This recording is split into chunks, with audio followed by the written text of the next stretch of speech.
If you don't mind, Scott, tell us more about the review that should be performed before implementing the system selection process. Fine. Look, I began to describe it in brief, but in a little bit more detail.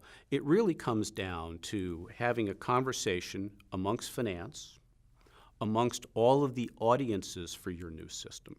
It also requires that you think about how that new system is going to fit into your environment as it exists today, but also as you see it happening in the future.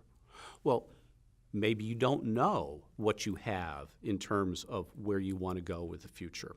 It's probably important to know that. Otherwise, you're going to be making a selection decision almost in isolation.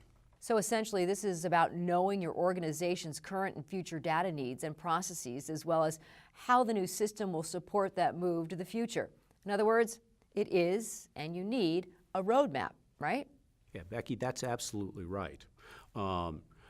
You've got to be able to see the system in the context of the finance process, but also all of the audiences that finance services. And that may just be finance itself, but it almost certainly is senior management, and it may be others.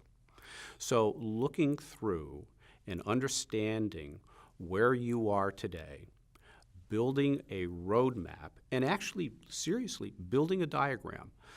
In many cases, it's known as a context diagram. What's the system? Big picture, what's it doing? What are the other systems around it? Are those going to be replaced? Are they candidates? Do they stay? Are they going to be modified?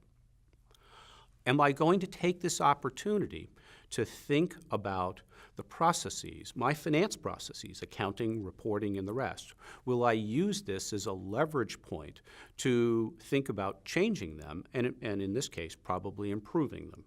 Those are the kinds of big picture things that are supposed to go into a roadmap.